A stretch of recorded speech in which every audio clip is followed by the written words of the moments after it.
I got so used to being the only woman in the room, I didn't even notice it anymore. Did you know that only 31% of sales leaders are women, even though 50% of the sales reps are women? I'm Amy Evans. After 25 years of sales leadership in corporate America, I help B2B tech and AI CEOs hit their number as a sales strategy advisor. I also host the Women in Sales Leadership podcast, where you'll learn what it takes to lead at the highest level, withstand the pressure to deliver the numbers, and elevate your career without losing yourself. No fluff, just the real stuff of women in sales leadership. If you aspire to become a CRO, vice president, first-time sales leader, or start your own business, you're in the right place. You are going to want to stop right now and click follow so you don't miss the episodes that drop every week. Hey there, it's Amy Evans, and I am so delighted that you have chosen to join me today. I've been really looking forward to talking with you on this particular topic because I know it's something that almost every single woman that I have met in my career, high-performing, absolute top-notch women in terms of just top of the leaderboard, high-performing leaders that people look to, right? Every single one of them has really struggled with some version of this. And I know it because it's happened to me too. And it's one of those situations where like your greatest strength can become a huge weakness for you. And some of you, when I say this, you're going to know right away and you're going to say, yep, I get it. That's so me. And some of you, I don't know, maybe it doesn't resonate with you. I understand. But I invite you to consider there might be areas in your life, in your career, in your work, whether it's, your work that you do formally with your team, the work that you do in the community, or let's face it, the work that it is to be a human being in today's world, a functioning friend, a family member, a spouse, a parent. That's a job in and of itself, right? So this is the thing that I found really, really got in the way for me for a long time. And it's something that I don't know that I could ever quite say that I have absolutely said, yep, I've conquered this. And I bet it's something that still plagues you. And that is this illusion of perfection and this standard, this impossible standard that high-performing women like you are holding themselves to every single day. Everything has to be perfect, as perfect as it can be.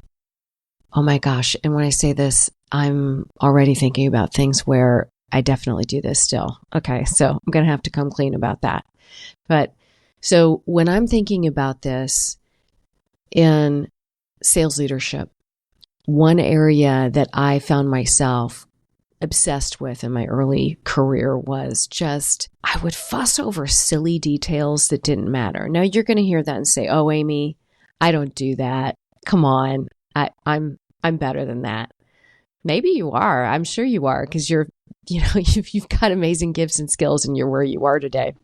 But the thing that I'll share with you that got in my way was I would set us about a task, right? I'd have a vision of something that I wanted to do.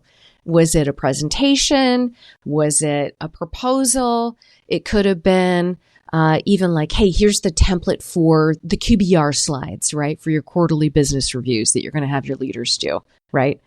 So, I'd know that I needed to get this task done. And the first thing that would come to my mind was, number one, buying into the fact that I was the one that had to do it. So we'll cover that in a second. So buying into the fact that you're the person that needs to do whatever the task is, without even questioning it or asking yourself if you're really the person who should be doing that task. But number one, you're buying into doing tasks that maybe could be done by someone else. And then not only are you doing the task, but you're taking it on and taking it to what I would call like the next level. I think about the QBR presentation, the PowerPoint example, right? There was a day where I could easily spend a weekend coming up with what the slides ought to look like and be for that presentation. And some of those things are just natural evolution of growing and developing into your leadership. But another part of it for me really was this need to be as perfect as I possibly could. I was so committed to being high performing, to being number one, to being excellent in everything, that honestly, I focused on stuff that didn't really matter some of the time. And maybe this has happened to you too, where there's something that you're working on or, that you're responsible for. Could be work, could be home life. And you're really rotating on details that don't matter. So I did this for quite a long time, and I still do it to some degree, but I'm less maniacal about perfection than I once was. And let me tell you how that change occurred, and maybe give you access to some things that could help you step through that, because it's not a one and done. Like, what's gotten you to this point is your excellent results, your high expectations, and your ability to just deliver in a way that nobody else can, because you can do that. You do that. You bring something to the table that absolutely no one else can. Where this idea of perfectionism and really focusing on details that don't matter gets in the way is you find yourself working on things that maybe you're not the best person to be working on it. Or you take over work from a person who you thought was doing a crummy job, and you take it on to do yourself because you think, well, I don't have time to tell this person how to do it. I'm going to have to do it myself, right? And then there's also the saying yes to things that you shouldn't say yes to, or maybe you don't have to say yes to. I bet in listening to this right now, you are thinking of something that you're working on or something that's in your life that is driven off of your desire to be superstar excellent and maybe even a little perfect, right? It was costing me so much to be perfect. It was costing me my own time, time with my family, fussing over details that didn't matter. And it was also costing me my own mental well-being and health, right? This is creativity and energy that I was putting on tasks that, they weren't that big a deal. And let's face it, my male colleagues, they were not sweating about this stuff. They weren't sweating about how great the QBR deck looked. Oh my gosh, I am so excited. I have to tell you this. I'm hosting a masterclass, and I really want you to be there. It's going to be a free masterclass, and the topic is going to be about how to prepare yourself to move up to the next level in your leadership. It is a topic I know you are interested in, and it's going to be a really freaking awesome masterclass. I'm just committing that to you right now. So how do you get access to it? How do you get a hold of it? It's so easy.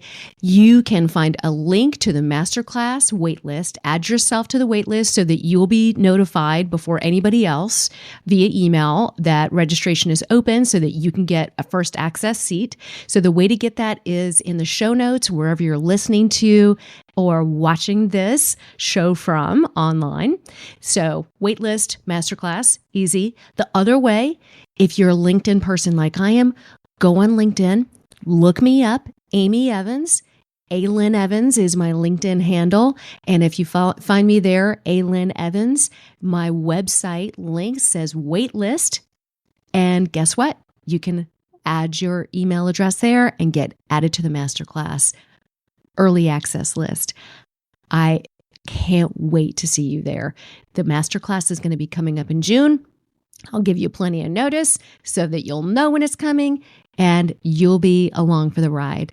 There's there's a real freedom that we can begin to, and you can begin to give yourself when you embrace the reality that things aren't going to fall apart if there's certain details that really don't matter, that you let go. And only you know what are the details that don't matter. And maybe one way to get access to that, and this is one that I ask myself, is this is really simple, right?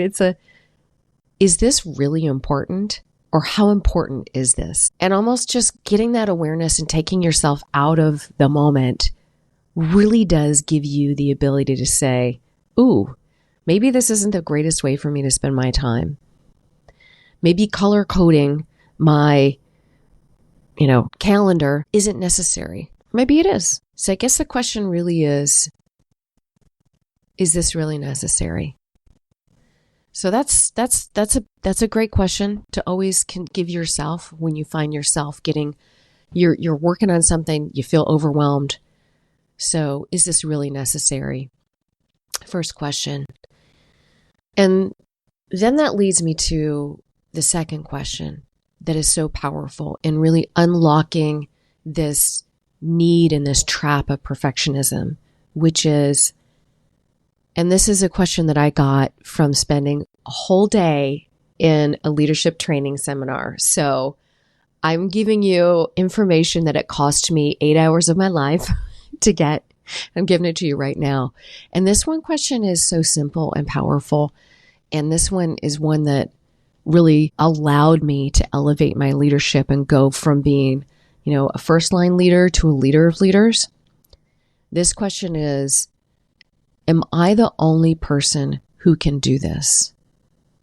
Am I the only person who can do this?